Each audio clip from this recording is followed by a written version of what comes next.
And now let's head on up the road toward Kealakekua, where Greenwell Farms Seed to Cup Farm Tour. You know, a lot of people don't know what goes into their cup of coffee. Learn more right now.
Nothing like a beautiful cup of 100% Kona coffee to get your morning started.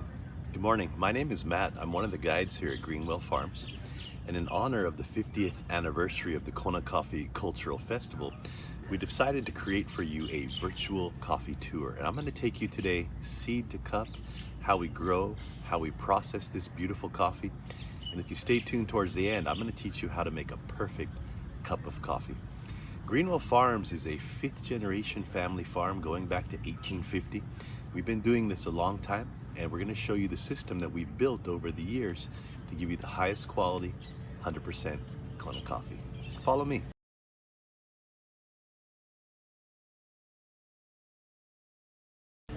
So to give you some basics about the Kona Coffee Belt, this little red zone you see on the west side of the Big Island is called the Kona Coffee Belt, and it's roughly 35 miles long as the crow flies, 1.5 to 2 miles wide at its width, and an elevation about 500 to 3,200 feet. If your coffee grows in that little narrow band, you can sell it as Kona coffee, and if it doesn't, you absolutely cannot.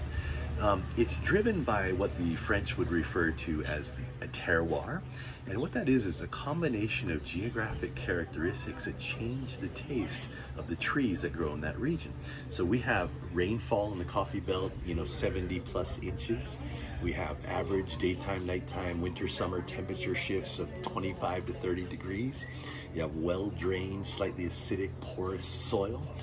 We have afternoon cloud cover that comes over the mountain here almost every single day and gives coffee its much desired canopy effect. It's kind of a UV filter, and all these things together make a large, mild, and naturally sweet coffee fruit.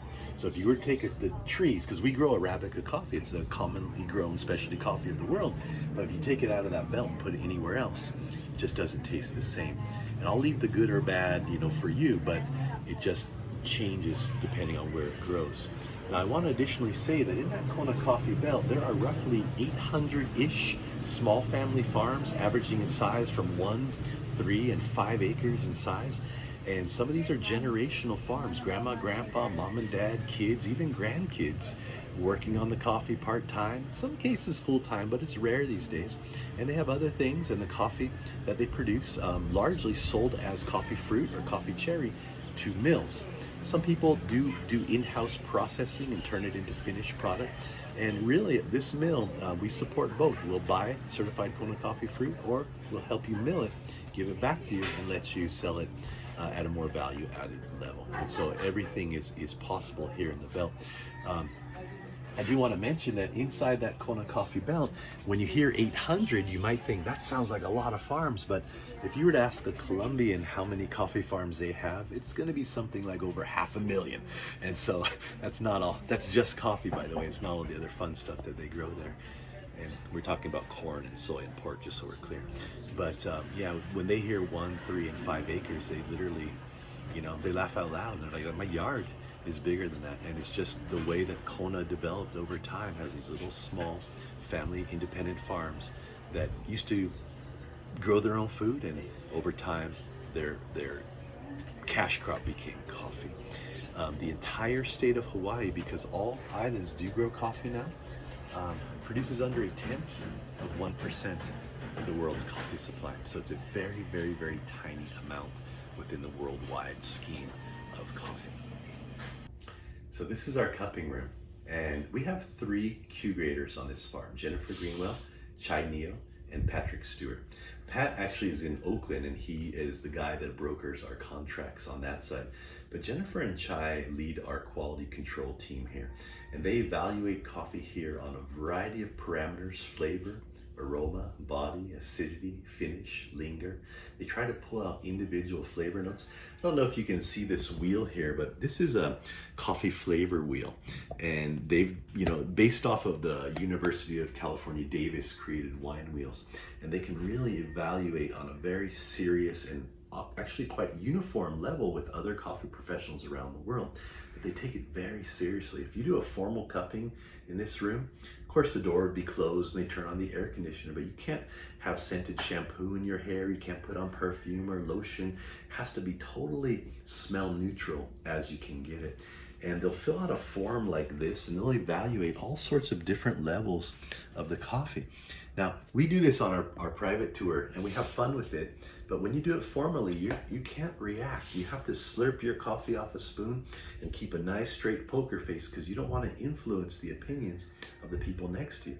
Sometimes when we're doing a cupping here, we'll have another team cupping the coffee off-site, just so that we can compare charts and make sure there was no environmental factors changing the way we perceive that coffee. So it's a very serious deal. I like to think of this room as kind of the brains of the operation, where they develop those flavor profiles, they try to bring out the best in the coffee, and they're just really dialing it in to the best of their ability. And that's what we do here at the cupping room. This is an aroma chart behind me, so you get really interesting things like clove and maple and cedar, and really weird things like rubber and cooked beef and straw. But you just want to be able to describe and pick out those notes from your coffee and give it as deep of a description as you can without judging it. And then later you can get into more esoteric things like there's no wow factor, or the acidity is flat and it just doesn't appeal to you, and things like that. But a lot of serious work happens here before competitions. This is where they decide what's going out. When they're developing new varieties and new flavor profiles, this is where that's done. And so Chai and Jennifer have a very big responsibility for guiding the way the flavors of our coffee evolve.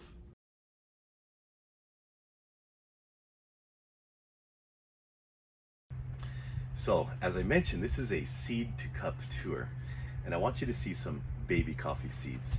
We place the dried coffee seed in these trays, and they start to sprout. And you see that the roots will form first, and it'll push that seed upward. And over time, that dry seed husk will dry out, and the leaves will butterfly from inside. And that's how a coffee is born. Hopefully you're old enough to know where coffee babies come from. But we're not done. And the reason is, in the late 90s, our owner, Tom Greenwell, talks about watching random coffee trees die on the farm. Couldn't explain it. They tried all sorts of remedies and nothing seemed to work, to the point where, upon doing soil samples, they found a little worm called a nematode that was attacking the roots of the Arabica trees. And so they decided their way forward was to graft.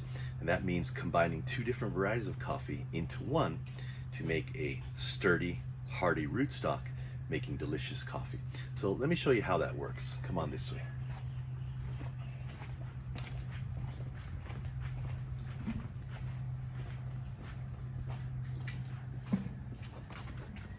So this literally is a brand new graft, and we have 20 to 40,000 grafted coffee babies in our nursery at any given time. Now there's several different options you can use for the rootstock, but for today's, let's talk about Liberica. So there's 3 main branches of the coffee family. There's Liberica, Arabica, and Robusta. And of the 3, the one you probably never heard of is Liberica, simply because in the cup, the coffee doesn't taste very good. But the Liberica tree is massive. It's resistant to almost everything that nature throws at coffee. And so from a seed, we start that Liberica to about 4 inches. We clip it. And so now you have the roots in the pot, and that brown stem, hopefully you can see that sticking out. That's the Liberica plant. Then from the family Arabica, and we have over 10 varieties that we grow on this farm, that's grown from a separate seed to a few inches high. It's cut, The rootstock is discarded, and now you have this upper section we call the scion. That's going to be cut like an arrow. It goes into the opening, and it's held with that plastic clip. And if you give that 4 or 5 weeks to set, that will slowly fuse into a single tree. And let me show you what that looks like about 8 months later. So this is that same tree about 6 to 8 months later. And if you look right here, there's a little bulge, and that would be the scar or the healing point of that graft. Now, a lot of people wonder, well, doesn't that make the taste of the coffee on the branches change? And the answer, it does not. The roots are designed to take the nutrients and the moisture from the ground and send it upward. Now, certainly mineral content, pH of the soil will all affect the way the fruit tastes, but that root is sending that upwards, and it stimulates the growth of a flower on the branch that will pollinate into fruit. And so this is not considered a hybrid. This is considered an Arabica coffee tree. A simple way to imagine that is if you were to graft an orange scion onto the rootstock of a lemon tree, which is very commonly done, it does not make your orange taste like a lemon. It's simply an orange that's being fed by the rootstock of a lemon tree. So I'd like to share with you the cycle of the trees. This is a coffee tree behind me, and it is going to start flowering sometime in December. And the trees will flower 6 to 7 times, 6 to 7 big blooms until the following spring. And you have little tiny white flowers, kind of reminiscent of a jasmine flower, but it's actually a closer relative of the gardenia. And they line the branches all the way down, and they're very close together. So the interesting thing is that coffee trees are self-pollinators. So as the wind blows through the tree, you see that natural shaking that occurs. That's enough to kick up a cloud of pollen. They'll swap flowers or positions, and that will become fruit. But that also means that every berry on the branch ripens independently of every other berry. So if you can come in and take a peek at that, that's coffee cherry on the branches. And you'll see there's green, there's red, and there's black all together. The green are underripe, this one is overripe, and these are ripe. And we only want to take the ripe cherry off the tree. So our workers come in and they hand pick that cherry one by one, and they do that every couple weeks. Now this farm is long and skinny. And so at the bottom of the property, you're at about 1,250 feet. And the top of the farm, you're just over 2,800 feet. And so the cycle of picking changes depending on that elevation. We'll start picking down below in mid-July, and that will usually finish, let's say, before Christmas. And we're still picking the top of the farm, March into April, sometimes even later. Now, once you get all that coffee off the tree, which is intense work, it's all done, hand labor, then you're gonna do leaf and soil samples for nutrient deficiencies in some cases, followed by several rounds of fertilizing. That's general fertilizer, that's spot treatments for when you find imbalances, and it's also micronutrients. And then you're going to stump, prune, shape the trees. I'll talk about that in a second here. And then also you're going to spray this fungus called bacillus over the trees. You're going to mist it over the trees several times when the new berries are just forming, and that helps prevent that coffee berry borer, that beetle we talked about, from entering and colonizing the fruit.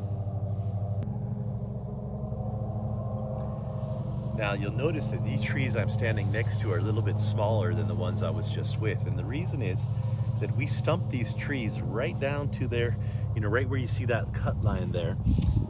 And this is a modified version of what is known as the Beaumont-Fukunaga stumping method. The Beaumont-Fukunaga method was created in the 1950s by the University of Hawaii, and it was a way to prune the trees that created less labor cost and increased the amount of coffee grown on the trees. Now there's a 4-year cycle, there's a 3-year cycle, but we have adopted a 2-year cycle now where 50% of the field is stumped and 50% is productive, and then they switch back and forth. And the amount of coffee made on that second year is about 21 to 23 pounds of cherry per tree, which actually more than makes up for the unproductive half. And I know it sounds crazy, but the reason we have modified this is trouble with that coffee berry borer. It seemed logical that if you take half the trees away to the stump, then there's no food for a year for that beetle, and it's going to decimate their population. So on that second year of growback, you're not going to be dealing with as much of those coffee berry beetles. And so it seems to work good. We've gotten amazing production off these trees. So 50% productive, 50% non-productive. and still a reduction in labor cost.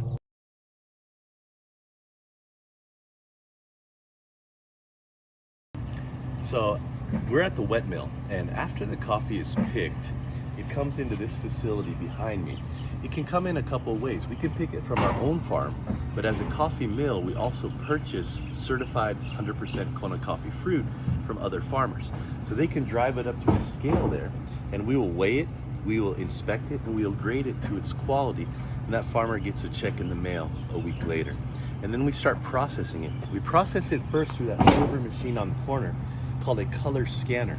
And what it does, it has computer spectrograph cameras that read the different color profiles on coffee. So those green ones would be underripe, the black ones would be overripe, and these red ones would be ripe. We can't use the green or the overripe, the dark ones. They just don't have any value as coffee. So this machine, as it scans them, shoots puffs of air, knocking them off the belt. In that silver tube, there's an auger, and that's going to carry them to the trailer here. And once that trailer's full, we're going to John Deere it down to the compost pile. These red guys, though, they fall into another belt, and they're taken to the other side of the building where they undergo pulping. Now follow me a little bit this way, and I'll show you what that looks like. Pulping simply means to separate the skin from the seed. And it's done kind of interestingly. There's a drum with little protrusions that put little punctures in that coffee skin.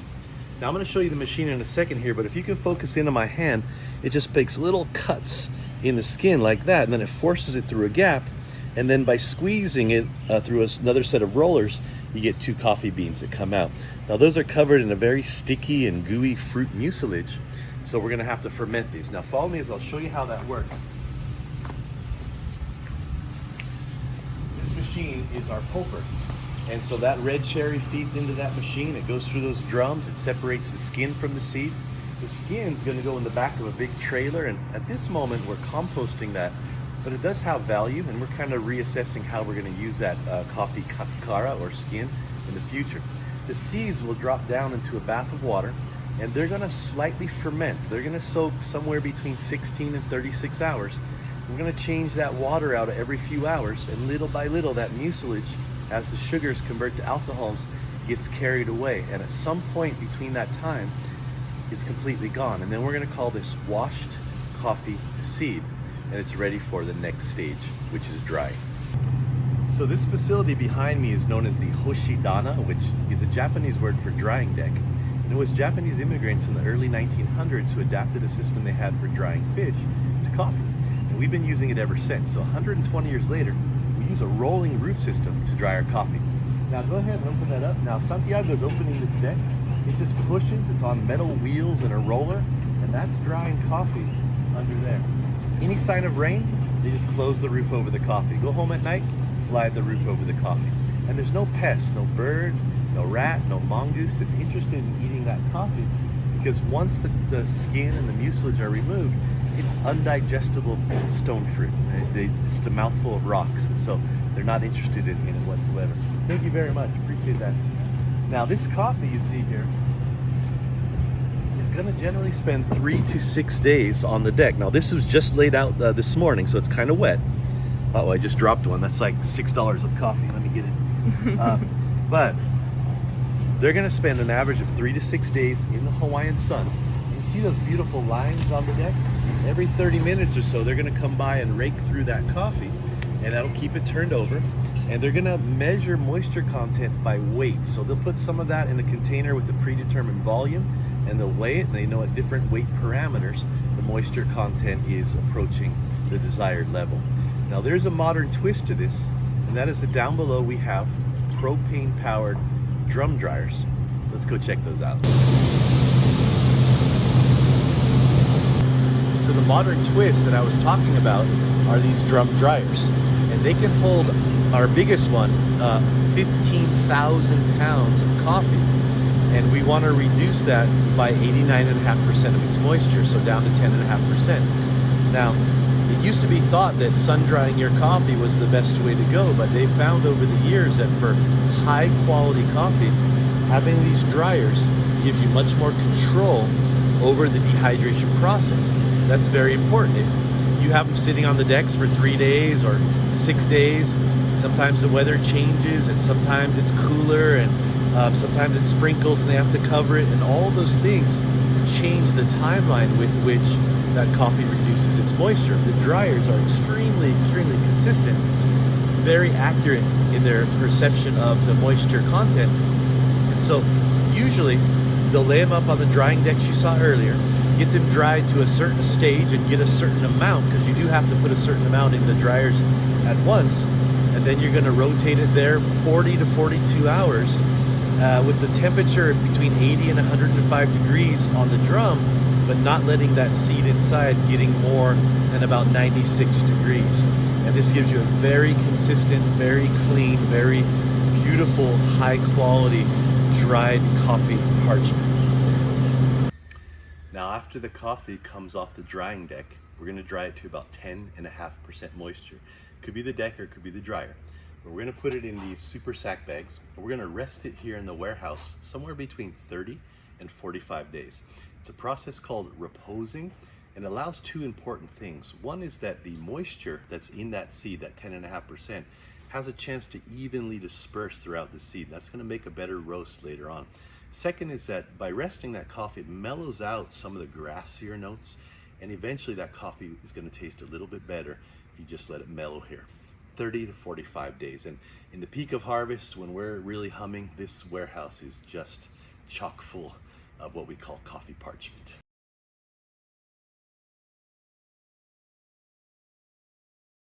So we're in what we call the dry mill. And after that coffee is rested for its 30 to 45 days, comes here for what we call dry processing. Now in my hand, I have what we call coffee parchment, and that is what comes off the drying deck and is rested. But what happens is we need to clean 2 additional layers of skin off that. Now watch my hand carefully. If I squeeze that between my fingers, a green bean emerges. And that green bean, if you look very carefully, has a secondary layer of skin called silver skin. So this big machine behind me is known as the huller and the polisher. And as we feed coffee into the well, it's lifted in a bucket elevator, dropped through this tube, and this little cylinder here, I like to think of it as a glorified rock tumbler. It has conical teeth and it's rotating, and what it does is it rips away that parchment and it partially polishes away some of that silver skin. Now, if you're an engineer and it's going to keep you up at night, I do want you to know that our second machine is dedicated to taking all that debris and blowing it outside. Okay, so rest assured, the debris is not backing up, it's sent outside. And then that coffee is fed into this machine, which is called a screen sorter. Now, if you can get over and look from the top, you have metal screens with holes, and every time you go down a layer, the holes get a little bit smaller. The machine is vibrating quite violently, and the screens are not flat, they're at an angle. What that means, if the bean is too big to go through the opening, it's going to vibrate to the bottom of the pan, it'll fall through a chute, and we can catch it here on this side. Now we're going to break that coffee down into 6 general size categories. In Hawaii, Kona coffee is a little bit special, and we refer to those categories as extra fancy, fancy, number 1, select, peaberry, and prime. And that's after they're inspected. But in addition to size, each of those categories has what's known as an allowable defect rate. And I want you to think about defect in coffee the way you would think about singers in a chorus. Now, bear with me here. If you had a 100-member chorus and 99 of you were singing a beautiful note and only 1 of you was singing off key, you could cover that. It would sound okay. But if you had 85 good singers and 15 off-key singers, you're definitely going to notice that. And that's what defects in coffee are like. In that highest category of extra fancy, you have under 1% defect, and you're going to get beautiful, harmonious flavor notes roasting together. In our prime category, certainly it's still delicious and still good, but you're going to have more of the pull-aways from your central roast to the bitter, to the sour, and they're going to give a little bit of discordance to that overall roast. Now, we got to remove those defects, and the way we're going to do that is a couple. One is a gravity table. This is a density sorter or a gravity table. That beetle we talked about earlier, it literally hollows out the inside of the coffee seed in order to have offspring. And so when you drop it on this vibrating plane, the lighter, less dense seed moves at a faster rate to the lower corner, and I can take a lot of bug damage off that way. And then finally, we have our Buehler Sortex. This is an optical sorter. This is about a $140,000 supercomputer. And what happens is from this big vat onto a belt, it drops the coffee into the top over there and it hits a slide. And the slide keeps that coffee in a nice uniform sheet. And it's read by two cameras that read defects that we've literally taught the machine to recognize. So we create a database, we create photos of all the coffee we think are defective, and we teach the machine to kick those out. As they go down the slide, there's a gap between this part of the slide and this part. And as they slide in front of that and jump the gap, little air jets will target those defective coffees. So it goes, and literally they get kicked out of the stream. So you collect your good coffee in one bin and your rejects in another bin. Now, some of those rejects can be usable and some not. It really depends on the grade of coffee you're doing, how many times you're running through the machine, and those other factors. Now, follow me and I'll show you the last part. Now, after all the processes that I've just described to you, the coffee is staged here in the warehouse, which is slightly environmentally controlled. This is still green, unroasted coffee, but on this farm, because we're a mill and because we process, a quarter or so of all Kona coffee grown, the main supply of our coffee is sold unroasted by contract, various medium and small roasters. And so this coffee has to be inspected, and that's what you see here on the tag. That's the State of Hawaii Department of Agriculture's coffee program, and they're going to certify this by its category, its size and defect rate. And once it's certified, we're going to load these bags onto shipping containers and we're going to send them to the port of Oakland, California. And from there, by contract, that goes out to feed all the various companies who have contracted for this coffee. The 10%-ish that we don't send away is kept on the farm, and we roast that here on site. We roast for our farm every Tuesday and Friday. That's what feeds our gift shop, it feeds our website sales, and it feeds our Amazon store. And that's it. That's the whole coffee supply. Several of our varieties we actually run out of. And so there's certain coffees we have only for a couple months and then they're gone and we have to wait for the following year. And it's a repeating theme in Kona coffee is the demand far, far, far exceeds the supply. And it's one of the reasons that Kona coffee is expensive. It's a rare coffee. The other, of course, is that labor cost that we talked about earlier in the field. Now let's go see how they roast this.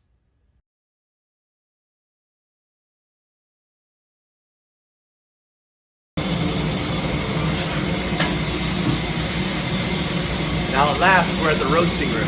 It's a little bit noisy because this is a 100-pound Dietrich drum roaster. We have one batch in the pan cooling and we have one batch cooking right now. Now Alex, what are you cooking today? We're doing a full city roast and he's going to drop that at 414 degrees. So that's our thermometer up there at the top, and he's going to monitor that roast very carefully and make sure he has a steady rate of rise. We use about an 18-minute timeline on this roaster and try to make sure that at the end of that 18 minutes, we're at the desired temperature, whether it's a medium, whether it's full city, or whether it's dark. We have a 100-pound roaster, 25-pound roaster, and a 5-pound roaster here in the corner. Now this is that green processed coffee that I told you we're processing down at the dry mill, and this gets sent up to the roaster here. And we give them orders based on our sales and what's coming in. They cook that to custom order. After they cook that coffee, they're going to release it, come on over, into food grade buckets. That coffee is then going to be given off to the bagging team. And what she's doing here is she has coffee in the cone. She sets her weight parameter on that machine.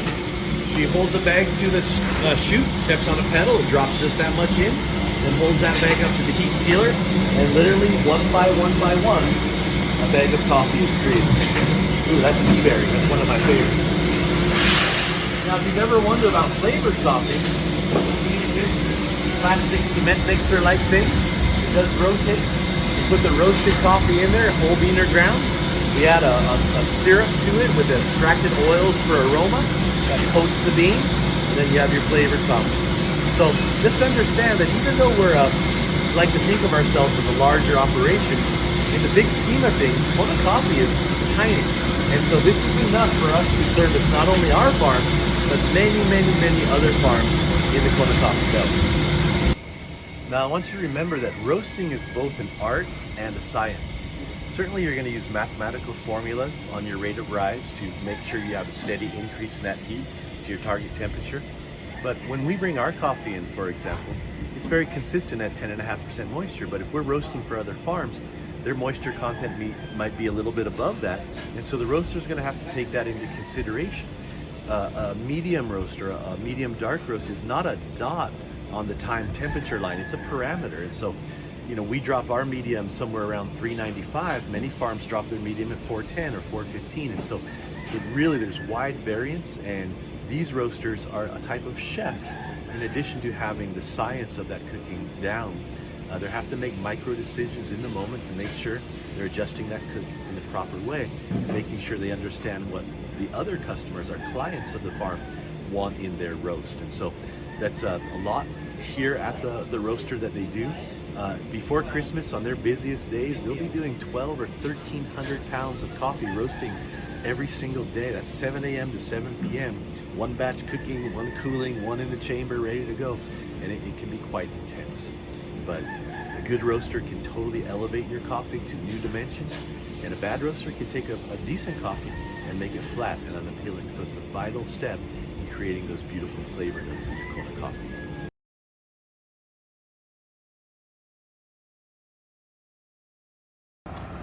Awesome. So I have a special guest with me today. This is Tom Greenwell. He is the owner and the fourth generation great-grandson of our founder, Henry. How's it going today, Tom? Very good. So when was it that you guys got out of ranching and went into coffee as your main deal? Officially 1985. 85. And what was it that brought you into the Kona coffee world in such a deep and meaningful way? Well, basically my dad wanted to be a farmer. As soon as he chose coffee as the crop he wanted to farm, we started diving into our history and found that we were very, very much connected in the coffee industry from the 1860s. Right. That's amazing. Now, I was told that when your dad said they were going into coffee, you were in school and you're getting diesel engineering degree, and you weren't really into farming at that moment, but certainly you learned it well, right? Well, sometimes you're forced in. Yeah, it was not what I expected to be doing the rest of my life. I see. It was there was a lot of convincing going on from my father's point of view to me, and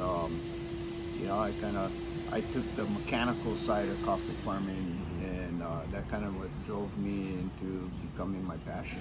I see. Interesting. Now, over the years, you've been doing it, for almost 40 years now. What have been the ups and downs or the biggest challenges that you faced? I would say probably the biggest challenge has been the new invasive species. That have been, anytime you monocrop anything, you have problems. I see. But invasive species such as coffee berry borer, coffee leaf rust now, just a lot of new pests are just coming in daily. So that ends up being more work, more money for less coffee, and it's just a constant battle to get through it. Yeah, every pest or every challenge, costs you money, right? More labor in the field. Speaking of labor is probably one of our largest challenges. I see. Yeah. Certainly, hand picking all that coffee. Yeah. Hand picking, and now we have to go out there, and fortunately we have a lot of organic products that we can use in the field, but you got to stay on top of it, because you can't let your problem get, you can't let it overwhelm the farm. Right. Right. Now, I know you are committed to protecting the Kona, 100% Kona brand name as a brand name, we talked about that before, but can I ask you, how do you see the next 10, 20, 50 years of the Kona coffee industry kind of forming or unfolding? Well, because it's getting harder to farm, And being that most of the farms in Kona are, primarily hand labor, it's becoming more expensive to hand labor. Becoming more expensive to farm because of the hand labor. And I see it more going, it used to be Kona was dependent on the blend market, to sell the crop. And I've always, promoted that because a farmer needs to sell his crop. If he doesn't sell his crop, he's not going to make money. Well, today, the 100% Kona coffee has really taken a place in the 100% now because we have more people drinking specialty coffees. Kona is one of the best, if not the best. I say that with, but I mean it. Yeah, one of the top 5 coffees in the world for sure. And I don't think we're going to have enough coffee for the 100% market eventually. I see. Real estate's taking over, more houses, less farms. So just the total production will drop. I see. Now, one of the things that I've always admired about you, Tom, and it's a thing that's a theme of our festival here as well, is that you've always looked at the other farms in Kona not as competition, but as partners to protect the brand. And you've done a lot of education, outreach, getting product out there to those farmers. How did you come to that approach in your mind? At first, everybody looks at their neighbor as a the competitor. Right. We're a drop in the bucket in the world in the coffee industry. And if we bind together as an industry, working together, we'll be able to overcome these bigger obstacles. As long as everybody sells good, high quality Kona coffee, we don't compete, we enhance each other. I see. We all have a little different taste, Sure. from processing, location, microclimate, variety. So it's fun. It's kind of like the wine industry. How does Napa survive, right? It's because they work together, not because they all compete against each other. I see. Amazing. Well, Tom, I'm so glad I had a moment to chat with you. Thank you so much for all you do for the Kona coffee world. And Tom Greenwell, ladies and gentlemen.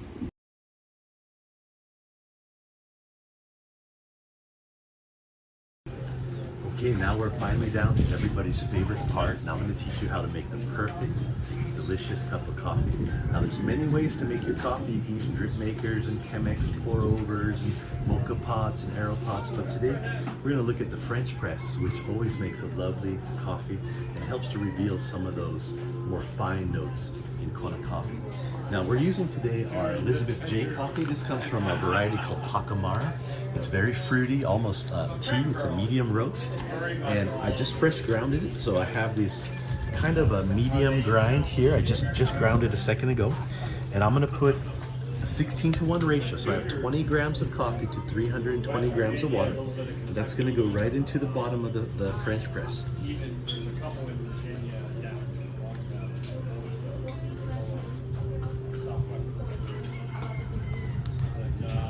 Now I've heated my water to 205 degrees, and there's some steps that I'm going to take.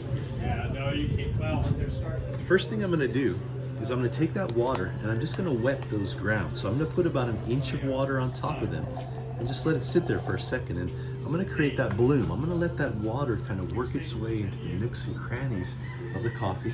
Let it kind of lift it up and give it a chance for the water to work in the pores. After about 30 seconds, I'm going to do a quick degassing. So I'm going to put little concentric rings around the center of that, let the carbon dioxide kind of bubble away, and then I'll fill it up and let it sit for the rest of that 4 minutes. So if you can get in there, I want you to watch this. If you can come right over the top, watch these white bubbles form as I put that in. That's the carbon dioxide gas, and this is called degassing. I'm going to let that sit there for just a sec, and let that air that carbon dioxide kind of work its way out. And then we're gonna fill it up to the top.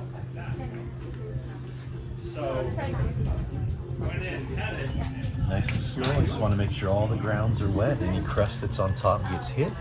I don't need to stir this, I don't need to agitate it. I'm gonna let the hot water do all the work. So, about 4 minutes have gone by, and I'm gonna take off that top. I haven't pressed it yet. And I'm just gonna very lightly knock back any of the crust that's sitting on top. So I'm not gonna stir it, I'm not gonna agitate. I just want those floaters on top to have a chance to settle down. And then I'm gonna put this back on top, push it in just like a ½ an inch, and let that sit for another minute. Now some people will tell you 2 minutes. It's up to you. You can experiment. But after I let that sit another full minute, I'm gonna press it. The important thing is I don't want to press it all the way to the bottom. I don't want to disturb those grounds that have settled because the coffee will tend to over extract. So I'm watching my clock. I'm coming up on that final minute here, and I'm just gonna very slowly push my press down, and I'm gonna stop it right about an inch above where the grounds are at the bottom. Then I'm gonna put my finger on the lid and pour it into the cup.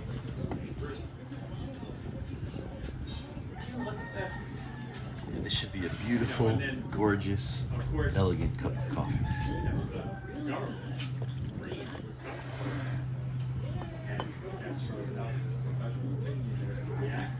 Now, how would you like to sample a very unique cup of coffee? Come on over. Yeah, don't be shy. You're gonna be famous and everything. This is called Elizabeth J. And that comes from this French press. I want you to hear your reaction on it.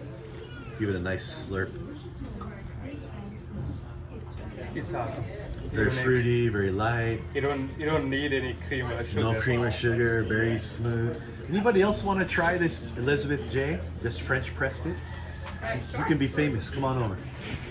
We just did a 4-minute French press on that, and that's this one we call Elizabeth J. It's very fruity and light. Let's see your reaction to it. It is fruity and thick. No, but like it actually. Are you a professional actress? It is fruity. Oh my god. But it is. I just had the espresso blend, so it's like Yeah, very fruity. Yeah. I have one more if anybody wants to try. You want to try this, sir? This is our Elizabeth J. Very light and fruity and delicate medium roasted Kona coffee.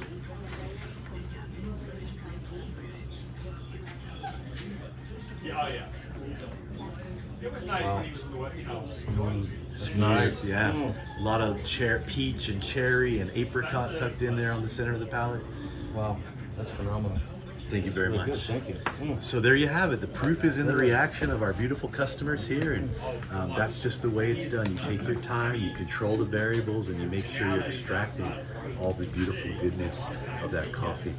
Now guys, thank you so much for watching our video today on behalf of Greenwell Farms and the Kona Coffee Cultural Festival.